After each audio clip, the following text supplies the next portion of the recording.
Guys, आज मैं बच्चों के मांग पर ही गणित 8 के एक महत्वपूर्ण टॉपिक समानुपात और विकर्मानुपात पर डिस्कस करने जा रहा हूँ।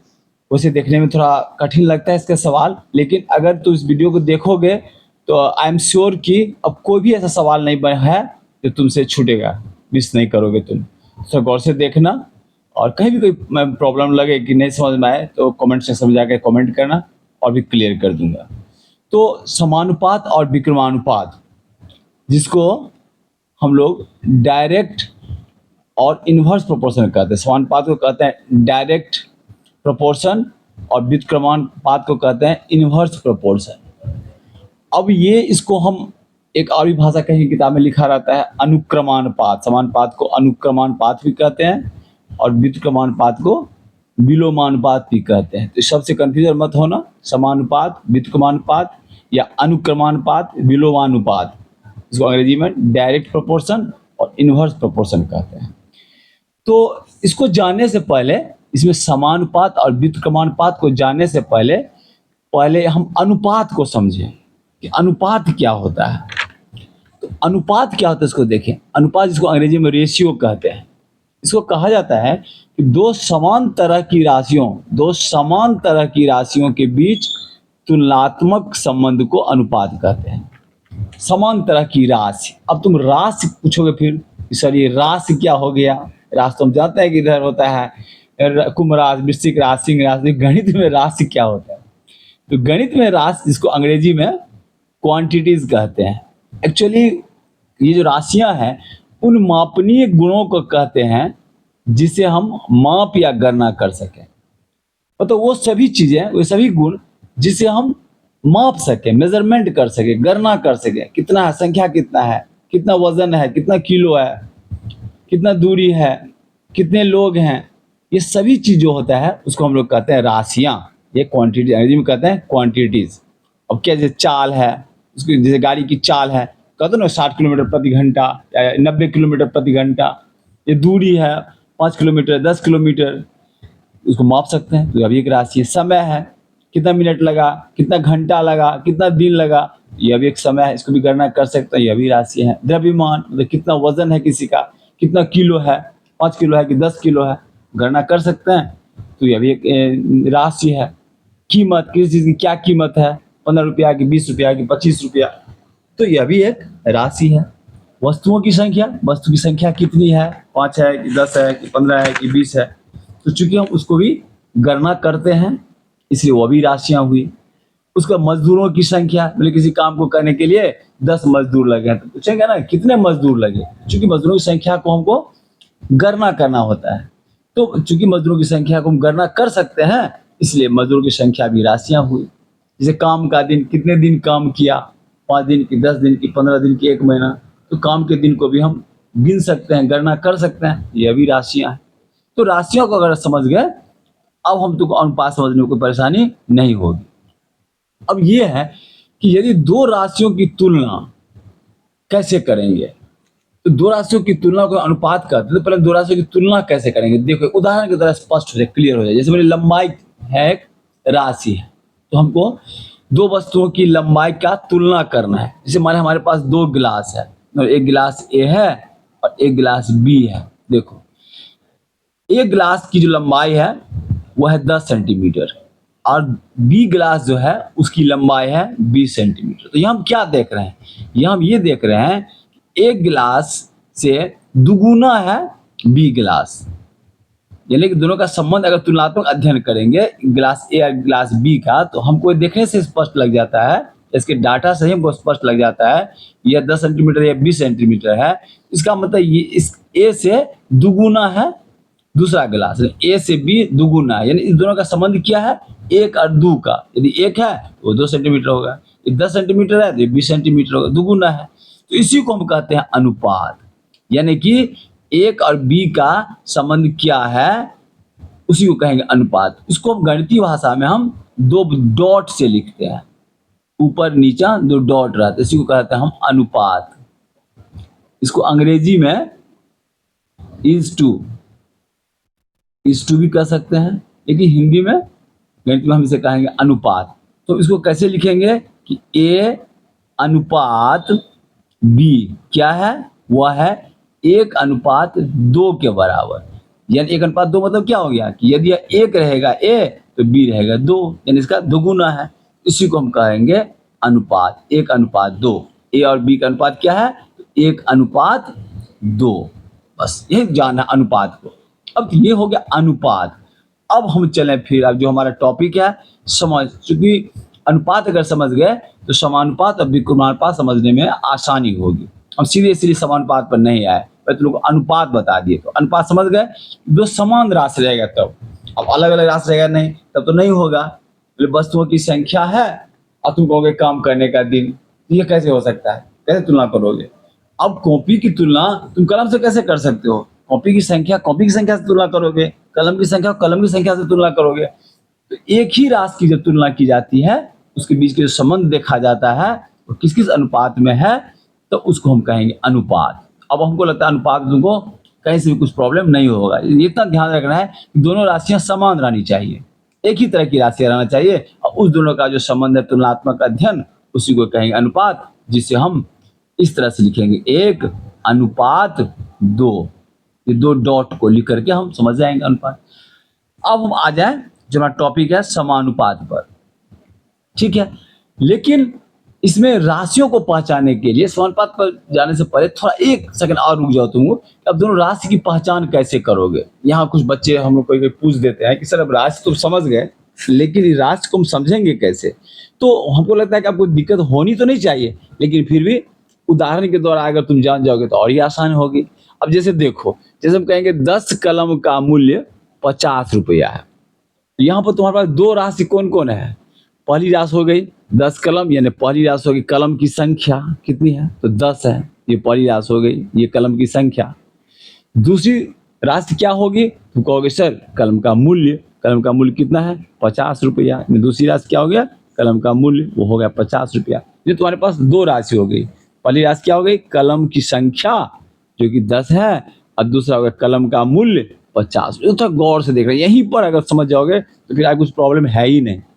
राशि को पकड़ना है केवल, कौन कौन सी राशि है। तो यहाँ कलम की संख्या एक राशि हो गया और कलम का मूल्य दूसरी राशि हो गया, ठीक है।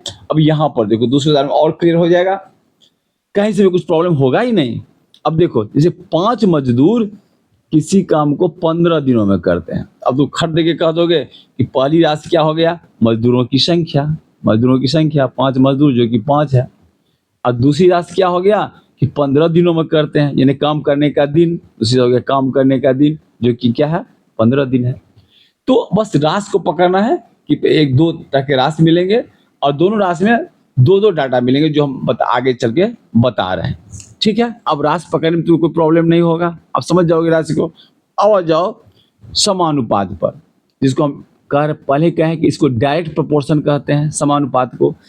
तो इसमें है कि जब 2 राशियां इस प्रकार से संबंधित हो, इसमें 2 राशियों की बात करें। अनुपात हम एक ही तरह की राशि की बात कर रहे थे, लेकिन जब समानुपात की बात करेंगे तो उसमें 2 राशियों की बात करेंगे।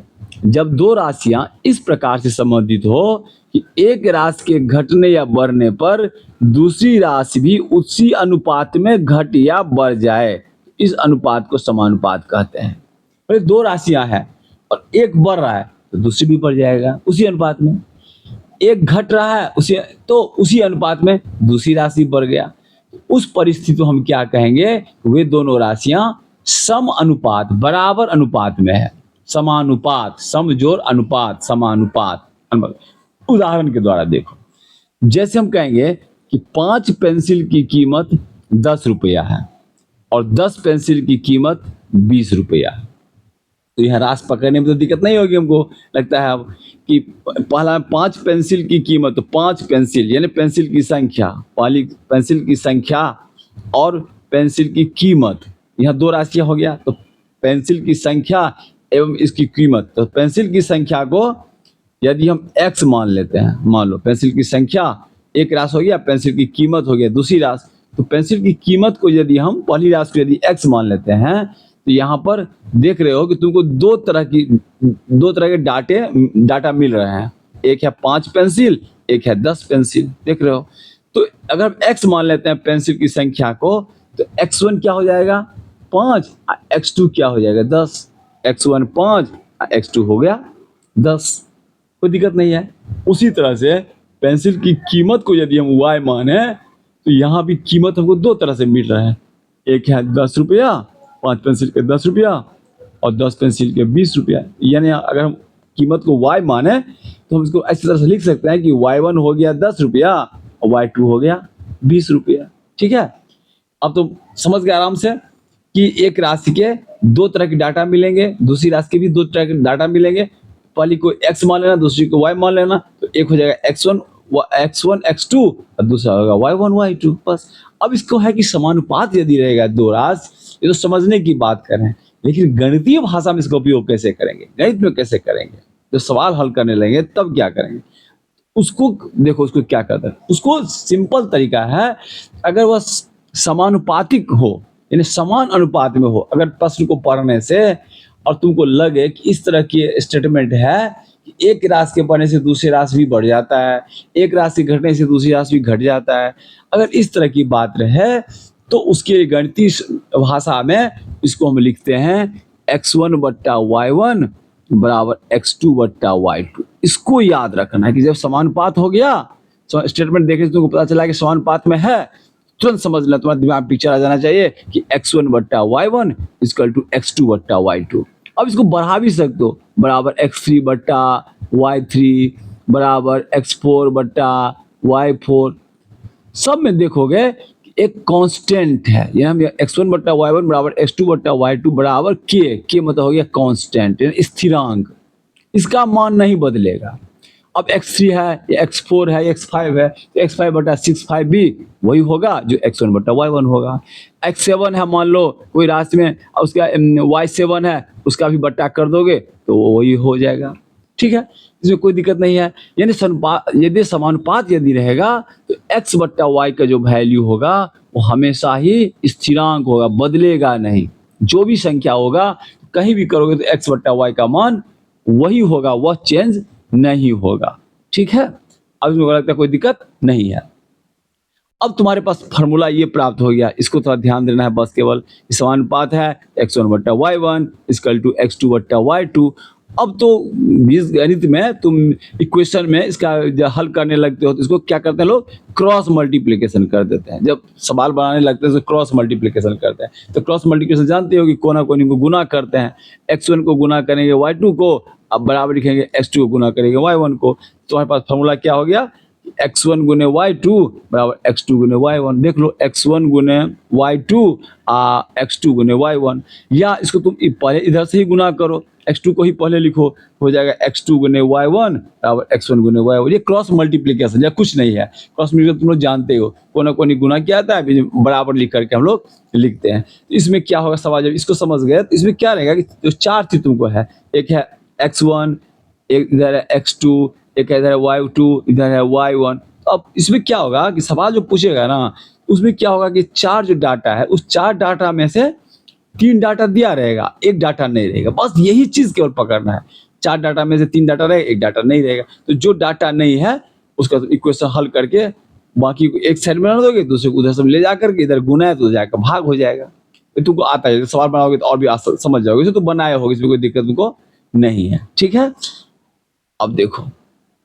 अब ये तो समानुपात हो गया जिसको हम डायरेक्ट प्रोपोर्शन कहेंगे। जस्ट इसका उल्टा होता है व्युत्क्रमानुपात, यानी इसको इनवर्स प्रोपोर्शन कहते हैं। इनवर्स में नहीं उल्टा होता है, विलोम कहते हैं। इनवर्स प्रोपोर्शन में जस्ट उल्टा होगा कि जब दो राशि इस प्रकार से संबंधित हो कि एक के घटने से दूसरा बढ़ जाए, और इसका उल्टा यानी एक के बढ़ने से दूसरा घट जाए। एक बढ़ेगा तो दूसरा घटेगा, दूसरा पहला घटेगा तो दूसरा बढ़ेगा, उल्टा हो जाएगा, तो उसको हम कहेंगे व्युत्क्रमानुपात। अब देखो स्टेटमेंट को देखकर ही पता चला, यहाँ लोग कंफ्यूज करते हैं बच्चे बराबर से। देखो यहाँ पर यह कह रहा है कि 20 मजदूर किसी काम को 15 दिनों में करते हैं। ठीक है, 15 दिनों में करते हैं। 20 मजदूर किसी काम को 15 दिनों में करते हैं, तो 40 मजदूर उस काम को कितने दिनों में पूरा करेंगे। देखो यहाँ पर इस तरह का सवाल अगर है तो तुम कहोगे कि यहाँ समानुपात है कि व्युत्क्रमानुपात है, यहाँ पर बच्चे लोग कंफ्यूजन करते हैं। अब कंफ्यूजन दूर हो जाएगा। देखो 20 मजदूर मान लो किसी काम को 15 दिन में करते हैं, कोई मकान बनाना है, अब 20 मजदूर लगे हुए हैं, उसको समाप्त कर दिए 15 दिन में। और तुमसे कोई पूछे कि मजदूर की संख्या अगर बढ़ा देंगे, दुगुना कर देंगे, अगर 40 मजदूर कर देंगे तो क्या काम के दिन की जो संख्या वो घटेगी कि बढ़ेगी? नेचुरली है कि मजदूर अगर बढ़ाएंगे तो काम के दिन कम होगा, कम ही दिन में करेंगे। 20 मजदूर यदि 15 दिन में करते हैं तो मजदूर की संख्या हम दुगुना कर दिए, 40 मजदूर कर दिए, तो क्या 15 दिन लगेगा? नहीं लगेगा, तो काम घट जाएगा, काम का दिन समाप्त करने का दिन। तो इसको हम कहेंगे, यही कहेंगे हम, यह व्युत्क्रमानुपात हुआ। बस यही पकड़ना है केवल कि अगर मजदूर अगर बढ़ाएंगे तो काम का दिन नेचुरली है कम हो जाएगा। यह क्या हो गया? व्युत्क्रमानुपात हो गया। ठीक है, अब इसमें कोई प्रॉब्लम नहीं होना चाहिए। व्युत्क्रमानुपात को अब गणितीय भाषा में कैसे लिखेंगे? जैसे कि समानुपात को हम गणितीय भाषा में लिखे थे x1 बट्टा y1 इक्वल टू x2 बट्टा y2, लेकिन व्युत्क्रमानुपात यदि रहेगा तो उसका फॉर्मूला हमको याद रखना है कि x1 गुने y1 इक्वल टू x2 गुने y2। बस यही दो फार्मूला इस चैप्टर में तुमको आया। इस दोनों फार्मूला को तुम अगर समझ लिए, किसी भी तरह से घुमा फिरा के पूछेगा, या कंपटीशन हो या किसी भी लाइन में हो, तो तुम भी आराम से निकाल लोगे, कोई दिक्कत है। बस यही को समझना है कि राशि समझना है, और पहला राशि का डाटा क्या हुआ, दूसरे राशि का डाटा क्या हुआ, बस फॉर्मूला बिठा दो, सवाल बना दो। समानुपात रहा, स्टेटमेंट अगर समानुपात में दिए, समझ रहे हो समानुपात में है तो उसको करोगे x1 बट्टा y1 इक्वल टू x2 बट्टा y2। अगर व्युत्क्रमानुपात में है तो करोगे x1 गुने y1 इक्वल टू x2 गुने y2। इस दोनों फॉर्मूला को याद ही कर लेना बढ़िया से, कोई दिक्कत नहीं, एकदम रट लेना और रटा ही जाए, कोई सवाल दिक्कत ही नहीं होता। ठीक है, दो फॉर्मूला तुमको आ गया।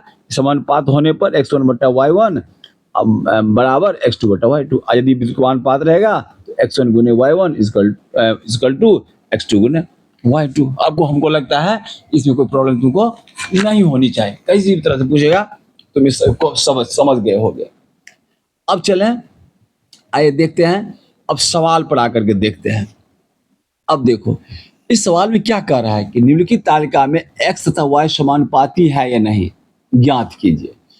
तो x और y समानुपाती तभी होगा जब x बट्टा y स्थिरांक रहेगा, तुम लोग जानते हो। तो क्या करोगे कि x और y के दिए गए मान से, जैसे पहला ये है और दूसरा ये है, क्या करोगे x और y के मान से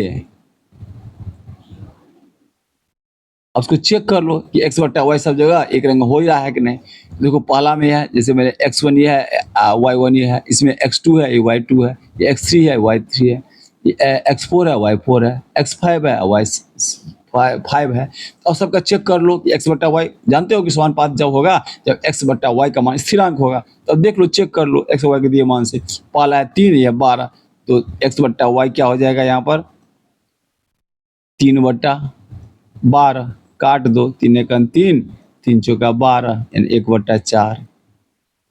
ठीक, दूसरा देखो 6 बट्टा 24, 6 बट्टा 24, 6 एकम 6, 6 चौक 24, ये भी हो गया 1 बट्टा 4, यहाँ भी देख लो। अब इसमें देखो 15 बट्टा 45, 15 बट्टा 45, 15 एकम 15, 15 तिया 45, ये क्या हो गया 1 बट्टा 3। अब जैसे ही 1 बट्टा 3 आया, तुम देख रहे हो समय 1 बट्टा 4, 1 बट्टा 4 स्थिरांक आ रहा है, तो यहाँ 1 बट्टा 3 आ गया।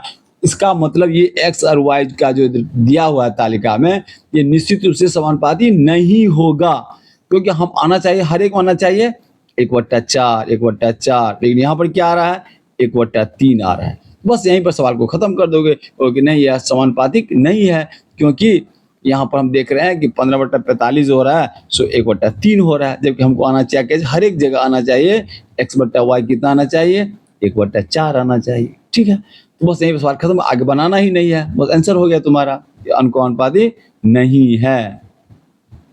हमको लगता है इस सवाल को समझने में कोई दिक्कत नहीं होगी।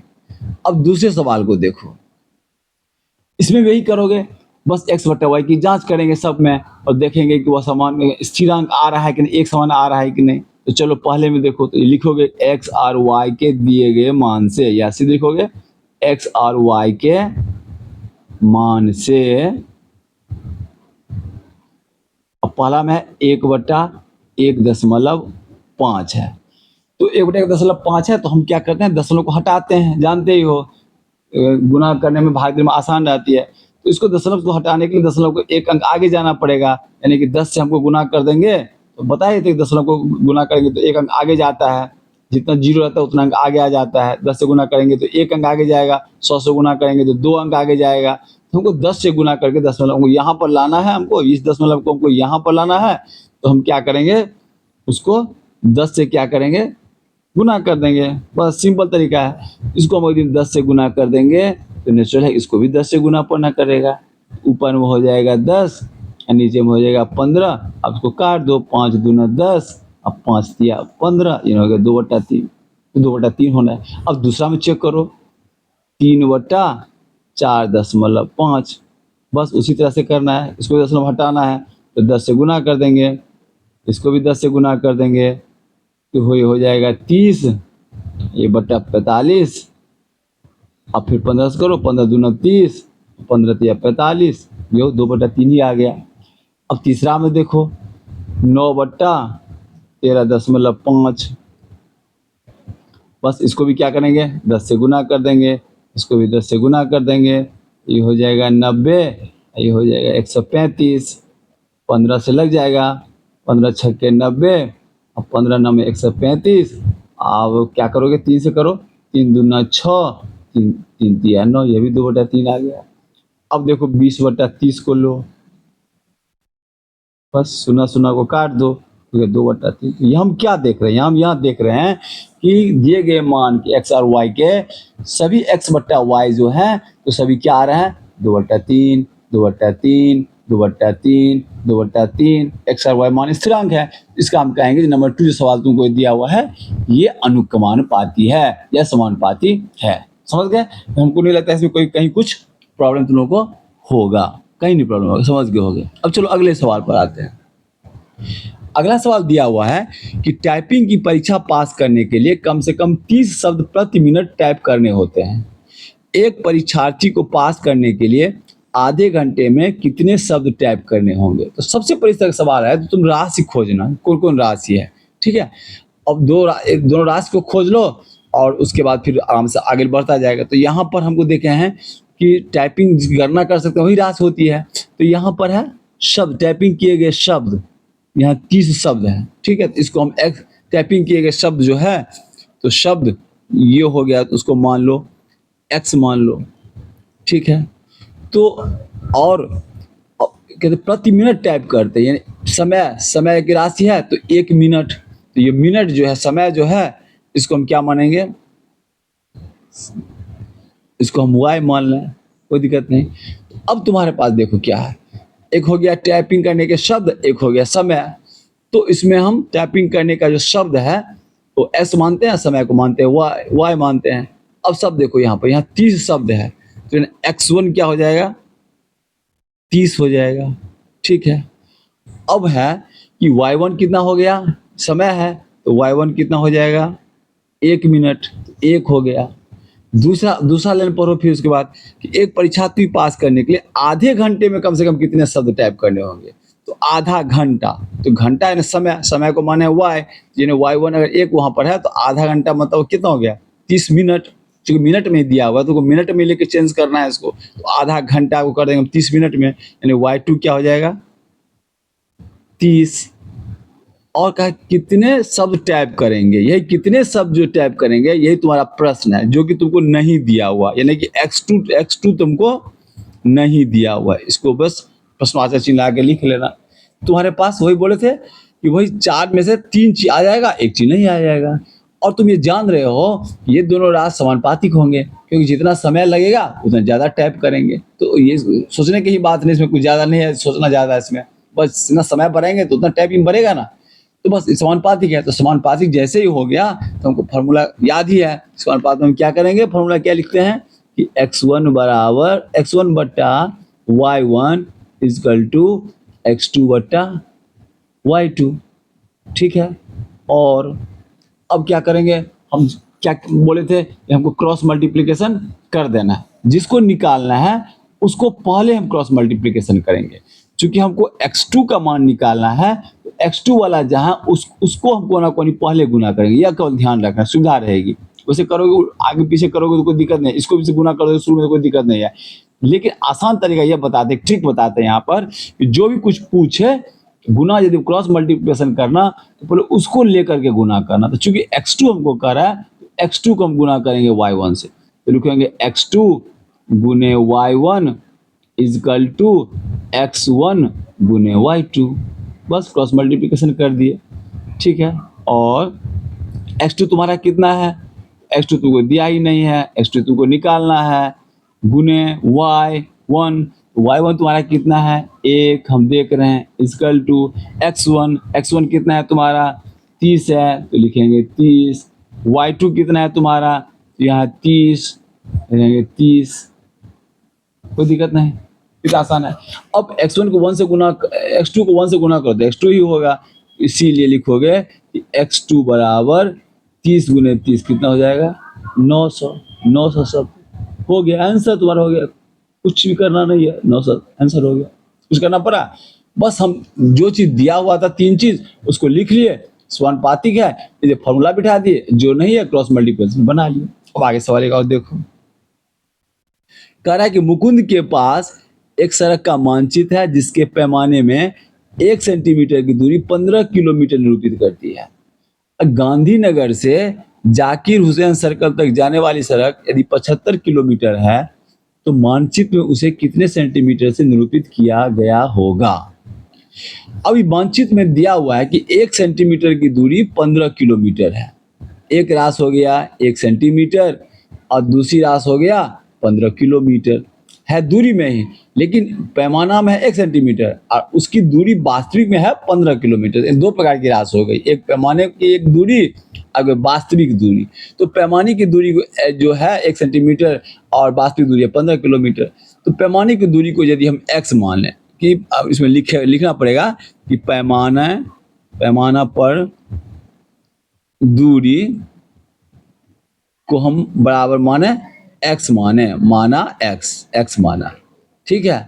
और वास्तविक दूरी को हम क्या मानेंगे y मानेंगे। और ये जान ही गए होंगे ये समानुपातिक होगा, क्योंकि देखो 1 सेंटीमीटर का 15 किलोमीटर है तो 10 सेंटीमीटर 20 सेंटीमीटर 50, जितना दूरी बढ़ेगा उतना पैमाने पर तो नेचुरली इसकी दूरी भी बढ़ जाएगा। और ये अगर पैमाने पर दूरी कम होगा तो वास्तविक दूरी भी कम हो जाएगा, इसको ज़्यादा कुछ सोचने वाली बात भी नहीं है, हम समझ जाएंगे कि समानुपातिक है। तो समानुपातिक है तो पहले हम लिख लेंगे पैमाने की दूरी x मानेंगे और वास्तविक दूरी को y मानेंगे। तो फिर हम देखेंगे कि x1 क्या होगा, वास्तविक दूरी 1 सेंटीमीटर तो लिखेंगे 1, ठीक है। और y1 कितना हो जाएगा, वास्तविक दूरी 15 किलोमीटर तो लिखेंगे 15, ठीक है। अब x2 देखो, x2 इसमें है कि पैमाने की दूरी है, पैमाने की दूरी नहीं है। अब केवल दिया क्या है, गांधीनगर से जाने की सड़क यदि 75 किलोमीटर, वास्तविक दूरी दिया हुआ है 75 किलोमीटर दूसरे लाइन में, तो 75 किलोमीटर दूसरे लाइन में दिया हुआ है, इसका मतलब क्या हुआ कि y2 जो हो गया वहां पर 75 किलोमीटर हो गया। अब तुमको निकालना क्या है x2 निकालना है, यहाँ पर कोई दिक्कत नहीं हमको लगता है भी नहीं कोई दिक्कत, बस तुमको सब कुछ मिल गया, x1 मिल गया, y1 मिल गया, y2 मिल गया, सिर्फ x2 नहीं मिल रहा है तुमको, जब पैमाने पर उसकी दूरी कितनी होगी, बस समानुपातिक है, बस फॉर्मूला लगा देंगे। फॉर्मूला क्या लगाएंगे कि x1 बट्टा y1 इजकल टू x2 बट्टा y2। तुमको x2 निकालना है तो हम बता ही चुके हैं, उसको हम क्रॉस मल्टीप्लिकेशन, पहले उसी को क्रॉस मल्टीप्लिकेशन कर लेंगे, उसको क्रॉस मल्टीप्लिकेशन कर लेंगे क्योंकि x2 को गुना करेंगे y1 से, लिखेंगे x2 गुने y1 इजकल टू x1 गुने y2। अब जो है बिठाते जाओ, x2 तुमको देना निकालना ही है, x2 को लिखेंगे, y1 कितना है 15 है, लिखेंगे 15, x1 कितना है 1 लिखेंगे, y2 कितना है 75, लिखेंगे 75, बस हो गया। अब तुमको x2 निकालना है तो जानते हो समीकरण के तरीका में कि उसके साथ जो रिलेशन है उसको अगर दाहिनी तरफ ले जाएंगे तो उसका उल्टा हो जाता है, गुना है तो भाग हो जाता है, जोड़ है तो घटा हो जाता है, भाग है तो गुना हो जाता है। तो यहाँ इसके साथ देख रहे हैं गुना का है तो उधर उसको अगर हम ले जाएंगे नेचुरली कि भाग हो जाएगा, तो बस x2 बराबर क्या हो जाएगा कि 1 गुने 75 यानी 75 हो गया, 75/15, 15 5 काट दो, 15 5 75, यानी कि 5 5। ये अब है कि 5 क्या है, चूंकि x माने हो पैमाने पर की दूरी जो कि सेंटीमीटर में है, इसलिए इसको लिखेंगे। आंसर क्या हो जाएगा, 5 सेंटीमीटर आंसर हो जाएगा। कुछ करना पड़ा, कुछ नहीं है। इससे आसान टॉपिक तो पर किताब में है ही नहीं। तो देखने में थोड़ा इसको लगता है कि मन ऐसा होता है, लेकिन वास्तव में ये सवाल कुछ है ही नहीं। देख कर ही तुम आराम से तुम बना लोगे, कोई दिक्कत नहीं है। ठीक है, अब देखो अगला सवाल तुम हमको देखते हैं। अब क्या कह रहा है, कह रहा है कि 25 मीटर, सॉरी 25 नहीं है 15 है, यहाँ पर सवाल में 15 है, 25 नहीं है, यहाँ थोड़ा सा लिखा गया 25। 15 मीटर कपड़े का मूल्य 337.50 रुपया है। इसमें दो तरह के सवाल पूछा है। पहला इसमें दिया हुआ है कि तो 60 मीटर कपड़े का मूल्य क्या होगा, और 1620 रुपया में इस तरह कितनी लंबाई कपड़ा खरीदा जा सकता है। इसको हम एक एक नियम से भी बना सकते हैं, कोई दिक्कत नहीं। लेकिन जो हम अनुपात समानुपात पर हैं, इस मेथड से भी हमको बनाना है। तो बस एक है राशि खोजेंगे, तो है कपड़े की लंबाई मीटर जो दिया हुआ रहता है। तो पहला है कपड़े की लंबाई और दूसरा उसका मूल्य। तो दो राशि हमको मिल गया नहीं, तो एक हो गया कपड़े की लंबाई, कपड़े की लंबाई, इसको हम क्या मानेंगे, x मानेंगे, x माना। और कीमत, कपड़े की कीमत को हम क्या मानेंगे, y मानेंगे। इसको लिखना पड़ता है, परीक्षा में को लिखना पड़ेगा। इसको x मानेंगे, इसको y, दो राशि को अलग दे करके लिखना पड़ता है। तो कपड़े की लंबाई x मानेंगे और कीमत को मानेंगे y मानेंगे। अब देखो 15 मीटर कपड़ा है, इसको हम क्या करेंगे, x1 तुम्हारा कितना हो जाएगा 15, y1 कितना हो जाएगा, तो 337.50, 37 रुपया 50 पैसा। अब तुम्हारा x2 क्या हो गया, x2 क्या हो गया, पहला सवाल में देखो 60 मीटर कपड़े का दाम, 60 मीटर है, तो x2 तुम्हारा हो गया 60। उसका मूल्य माने थे y, y2 क्या हो गया, y2 तुमको दिया ही नहीं है, y2 तुमको निकालना है। इसको बस वाचक चिन्ह लगा दोगे। चूंकि समानुपातिक है, ये तो समझने में इसमें कोई दिक्कत नहीं है कि अगर कपड़े की लंबाई बढ़ेगी तो नेचुरली उसका जो कीमत है वो बढ़ जाएगी। तो बस इसको हम क्या करेंगे, समझेंगे कि समानुपातिक है। समानुपातिक है तो इसका मतलब फॉर्मूला वही लागू करेंगे। क्या फॉर्मूला लागू करेंगे कि x1 बट्टा y1 इजकल टू x2 बट्टा y2। तुमको निकालना क्या है, अब देखो y2 तुमको निकालना है, y2 निकालना है ना, तो y2 जैसे निकालना होगा वही ट्रिक क्या है कि पहले y2 वाले को क्रॉस मल्टीप्लिकेशन करेंगे, सुविधा रहेगी, आसानी रहेगी। इसको उल्टा पुल्टा करो कोई दिक्कत नहीं है, लेकिन आसान रहेगा इसको बस समीकरण बनाने में। तो जो पूछा पर उसी को क्रॉस मल्टीप्लिकेशन करोगे, तो क्या करोगे, लिखोगे y2 गुने x1 इजकल टू x2 गुने y1, बस हो गया, निकाल लिए। अब सबका मान पुट कर दो कहाँ कहाँ है। अब y2 कितना है तुम्हारे पास, y2 तुमको दिया ही नहीं है, तो y2 लिखोगे y2 गुने x1, x1 तुमको कितना दिया हुआ है 15, लिखोगे 15 इजकल टू x2 कितना दिया हुआ है 60, लिखोगे 60 गुने y1, तो y1 कितना दिया हुआ है 337.50, हो गया, लिख लिए। अब तुमको y2 चाहिए तो y2 को बाएं साइड रहने दो, तो y2 बराबर क्या हो जाएगा, ये 15 चला जाएगा उधर, जो गुना है तो भाग हो जाएगा, तो वो जो दाहिनी तरफ जो था उसको वैसे लिखोगे 60 गुने 37.50, अब बट्टा कर दोगे 15, 15 चौका 60, 4 से कट जाएगा, y2 तुम्हारा हो गया 4 गुने 337.50। इसको तुम गुना करोगे तो हाँ ये हो जाता है तुमको 1350 रुपया। वैसे इतना भी लिख दोगे तो आंसर तुम्हारा हो जाएगा, लेकिन अगर ऑब्जेक्टिव में पूछता है एग्जैक्ट दिया रहता है इसको तो गुना कर लेना, ये हो जाता है 1350 रुपये, बस हो गया, y2 को निकल गया वहाँ। कितना आसान है देखे। अब देखो अगला सवाल देखो।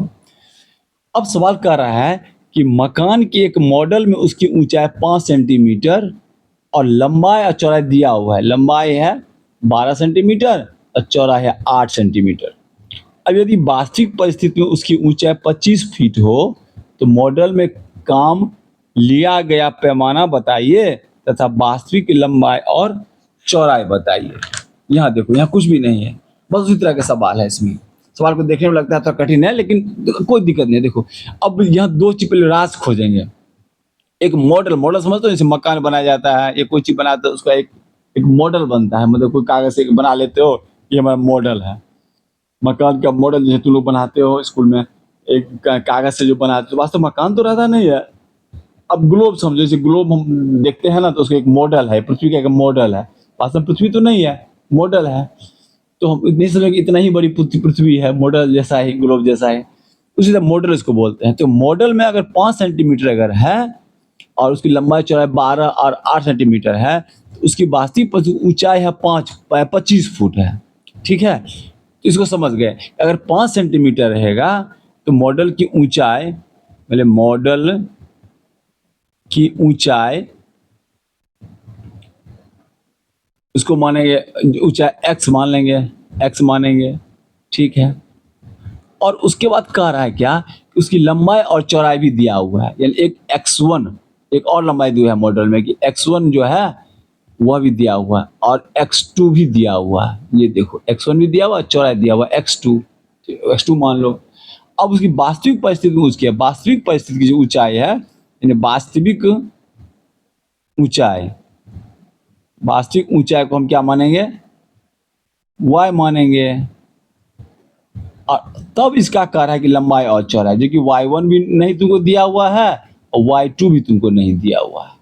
बस तुमको सिर्फ मॉडल की ऊंचाई दिया हुआ है 5 सेंटीमीटर, जो कि जिसकी ऊंचाई है 25 फुट, और लंबाई चौड़ाई दिया हुआ है मॉडल का, और जो वास्तव में है उसका फिर लंबाई चौड़ाई क्या होगा, ये तुमसे पूछ रहे हैं। y1 और y2 पूछ रहा है।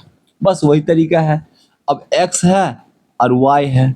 ठीक है, अब देखो, x यदि 5 सेंटीमीटर है, x यदि 5 सेंटीमीटर है, तो उसकी y जो है, उसकी वास्तविक जो ऊंचाई कितनी है, 25 सेंटीमीटर। तो इस दोनों का अनुपात क्या होगा, वही अनुपात तुमको ढूंढ लेना है।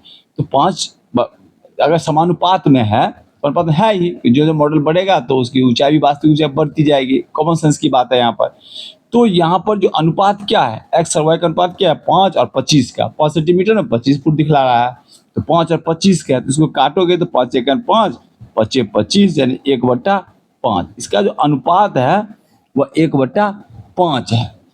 अब दूसरी लाइन में देखो, x1 है, तो x1 क्या हुआ है, लंबाई इसकी कितना है, 12 सेंटीमीटर, और तुमको y1 नहीं दिया हुआ है। इसका वास्तविक जो लंबाई है, वास्तविक लंबाई वो नहीं दिया हुआ, तो वह है y1। ठीक है, अब तुमको जानते हो कि चूंकि समानुपात में इसलिए बराबर होगा। तो अभी तुम्हारे पास एक चीज, पहला लंबाई निकालने के लिए एक चीज तुम्हारे पास प्राप्त हो गया है। क्या प्राप्त हो गया कि 1/5 बराबर 12/y तुमको प्राप्त हो गया। इस समीकरण से तुम आराम से y1 निकाल लोगे।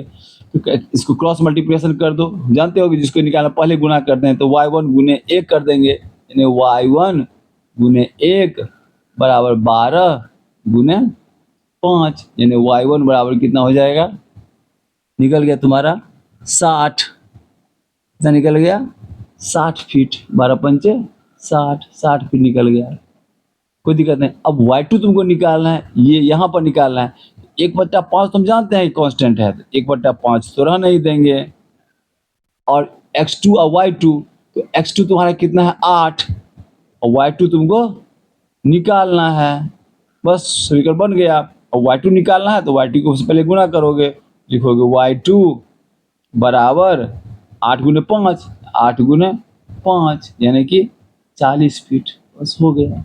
कितना आसान रहती है। अलग अलग हम कर दिए। पहले मॉडल के ऊंचाई का किए तो हमको 1/5 निकला, फिर लंबाई का लिए 1/5 तो रहेगा, हर एक जगह रहेगा, कांस्टेंट है, ये तो समानुपात का नियम ही है। चाहे जैसे भी करेंगे, तो लंबाई का दिया हुआ है तो उसके फिर इसका वास्तविक लंबाई ज्ञात करेंगे y1, फिर चौड़ाई दिया हुआ है तो फिर वास्तविक चौड़ाई ज्ञात करेंगे y2। बस दो तरह के समीकरण यहाँ बन जाएगा, दोनों को आराम से निकाल लेंगे। हमको लगता है कोई दिक्कत नहीं हुई होगी। आगे देखो सवाल में, अब कह रहा है कि मान लीजिए कि 2 किलोग्राम दाल में 7 गुने 105 क्रिस्टल है, तब दी गई दालों की मात्रा में कितने क्रिस्टल होंगे। छोटा टुकड़ा सब जो होता है क्रिस्टल, उसको बोलते हैं। तो 2 किलोग्राम दाल में 7 गुने 105 क्रिस्टल है, तो पहला में पूछा कि 8 किलोग्राम का क्या होगा। तो वजन जो दिया हुआ है 2 किलोग्राम एक राशि हो गया, और उसमें क्रिस्टल की जो संख्या होगी और दूसरी राशि हो गई। नहीं, तो वजन को हम क्या मानेंगे, दाल का वजन, दाल का वजन इसको मानेंगे x बराबर x माना, और क्रिस्टल की संख्या, क्रिस्टल की संख्या इसको हम क्या मानेंगे, y मानेंगे। ठीक है, तो हम x1 क्या हो गया, यहाँ पर x1 क्या हो गया जो सवाल में दिया हुआ है 2 किलोग्राम, चूंकि वही वजन है, x1 इक्वल टू 2। y1 कितना हो गया, यानी कि क्रिस्टल की संख्या इसमें कितनी है, तो y1 पहले से निकल जाएगा 7 गुने 105, क्योंकि y1 इक्वल टू हो गया 7 गुने 105, कुछ है ही नहीं सवाल सब में 5। अब है कि अब दी गई दालों में कि कितने क्रिस्टल होंगे, कब, पहली परिस्थिति 8 किलोग्राम, तो पहली परिस्थिति में नंबर 1 में 8 किलोग्राम दिया हुआ है, तो 8 किलोग्राम दिया हुआ है, तो दाल का वजन है ना, ये तो क्रिस्टल संख्या नहीं है, वजन है, यानी कि x पर ही होगा, दाल का वजन दिया हुआ है, तो यानी x1 तो को दिया हुआ है, तो x2 बराबर जो होगा वो क्या हो जाएगा 8, नेचुरली है, समझ रहे हो ना। और तुमको करना क्या है, उसमें क्रिस्टल की संख्या, तो अब y2 तुमको नहीं दिया हुआ, इसका मतलब y2 तुमको नहीं दिया हुआ है, सब कुछ इसमें आ ही गया, समझ रहे हो ना। 2 किलो वजन है, तो वजन को हम x में रखे, तो x1 बराबर 2, क्रिस्टल की संख्या माने y, तो y1 बराबर 7 गुने 105। अब दी गई दालों में कितनी क्रिस्टल होंगे, कब, 8 किलोग्राम में, तो 8 किलोग्राम तो वजन तुम x में माने है ना, x1 तो दिया ही हुआ है, x2 को मानेंगे 8 किलोग्राम, 8 हो गया। अब कितने क्रिस्टल होंगे, तो क्रिस्टल की संख्या को तो y माने हैं, तो y1 तुम्हारा पहले में था ही 105, 7 गुने 105, तो y2 तुमको नहीं दिया, तो y2 तुमको निकालना है, कोई कंफ्यूजन नहीं होना चाहिए। अब तुम्हारे पास बस समानुपातिक है, तो बस समझाते हैं, समानुपातिक का फॉर्मूला लिख देंगे कि x1 बराबर y1 इजकल टू x2 बट्टा y2, और अथवा लिखते हैं, और अब क्या तुमको निकालना है, इसमें y2 निकालना है, जैसे y2 निकालना है तो y2 वाला जो पोर्शन है इसको हम पहले गुना करेंगे, ये ध्यान रखना है। ठीक है, लिखेंगे y2 गुने x1 इजकल टू x2 गुने y1, y1 गुने x2 देंगे तो भी गलती नहीं होगा, चाहे 2 गुने 3 लिखो या 3 गुने 2 लिखो, कोई दिक्कत नहीं है। तो और y2, अब y2 के मान पुट करते जाओ, अब y2 तुमको दिया ही नहीं है, y2 ही तो निकालना है इसमें, तो y2 बराबर क्या होगा, y2 इजकल टू y2 गुने x1 कितना दिया हुआ है 2, अब x2 कितना दिया हुआ है 8, y1 कितना दिया हुआ है 7 गुने 105, बस तुमको y2 निकालना है, इसलिए y2 इजकल टू क्या हो जाएगा, 2 को ले जाओगे इधर, इधर गुना है तो भाग हो जाएगा, 8 गुने 7 गुने 10 के power 105, 10 to the power 5, 10 to the power 5 है ये, 10 to the power 10 to the power 5, 10 के पावर 5 पावर है। ठीक है, तो 10 टू द पावर यहाँ पर भी कर देंगे 10 टू द पावर 5। ठीक है, तो y2 बराबर कितना हो जाएगा, 8 गुने 7 गुने 10 टू द पावर 5, तो 8 सत्ते 56 गुने 10 टू द पावर 5, और बट्टा ये 2 किधर ले आए, तो 2 चलाएगा इधर, बस हो गया। तो इसको काट देंगे, 2 को काटेंगे, 2 28 दूना 56, आंसर हो गया 28 गुने 10 टू द पावर 5, हो गया, आंसर हो गया। इतने क्रिस्टल है, क्रिस्टल की संख्या को y माने है, इतना क्रिस्टल तुम्हारे पास हो गया, आंसर हो गया।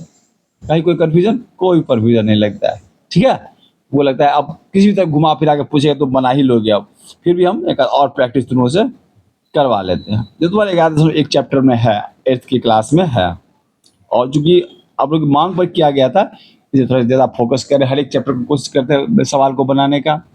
अब देखो ये बहुत आसान सवाल है, देखने में तो कठिन लगता है जरूर। एक मानचित्र देखो कि नीचा में लिखा हुआ रहता है, तो देखो मानचित्र लोग देखते हैं ना, तो इसी अनुपात लिखा हुआ रहता है कि 1 अनुपात इतना, यानी 250 लाख, 1:250 लाख। इसका मतलब ये हो गया कि मानचित्र पर यदि तुम नापोगे एक कोई चीज, एक यूनिट, कोई मतलब सेंटीमीटर में दिया तो सेंटीमीटर में, इंच में दिया रहेगा तो इंच में, तो मानचित्र में यदि 1 इंच 1 सेंटीमीटर ना, एक यूनिट कोई भी मान लोगे तो उसकी दूरी वास्तव में 250 लाख हो जाएगा। 250 लाख वास्तव में दूरी हो जाता है उतना।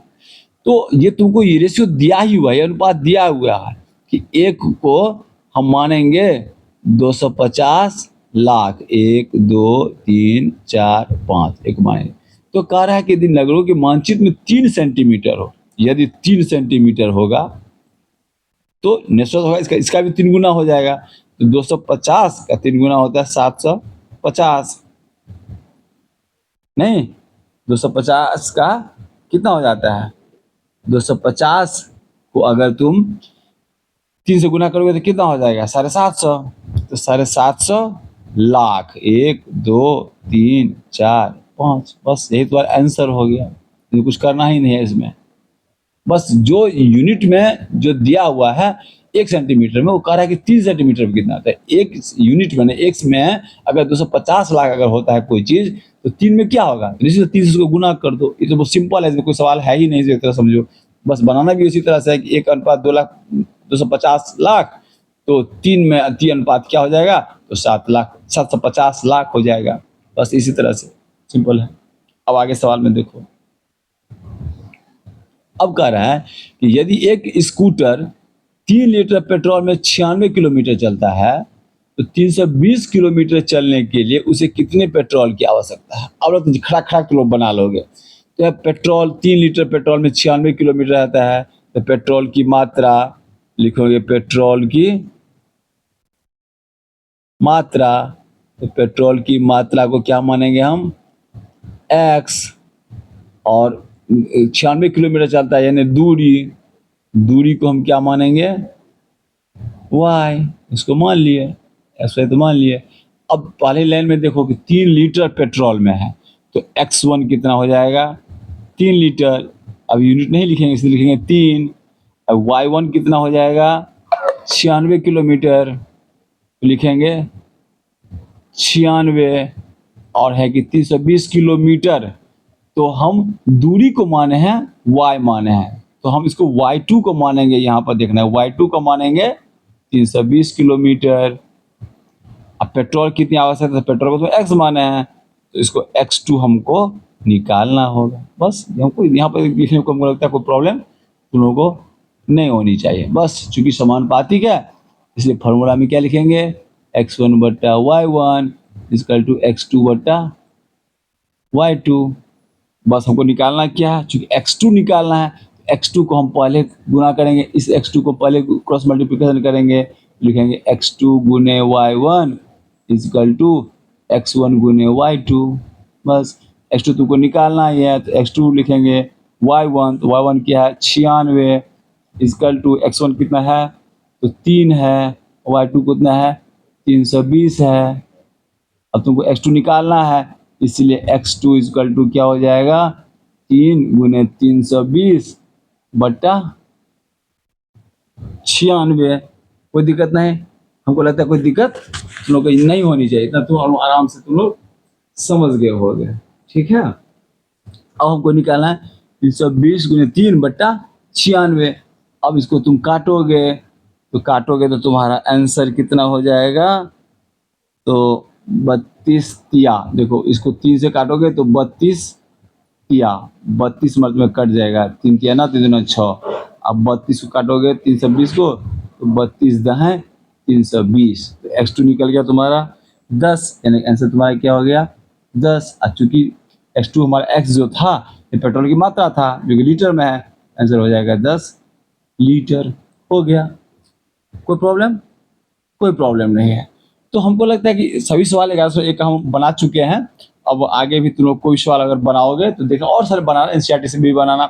हमको लगता नहीं है कि समानुपात और विकर्णानुपात में कोई प्रॉब्लम होगा, समानुपात में खास करके। अब अगले वीडियो में तुमको विकर्णानुपात पर जितने भी सवाल है सबको बनवाएंगे, तुम से बनवाएंगे, हम सिर्फ हिंट करते जाएंगे उसको बनाना।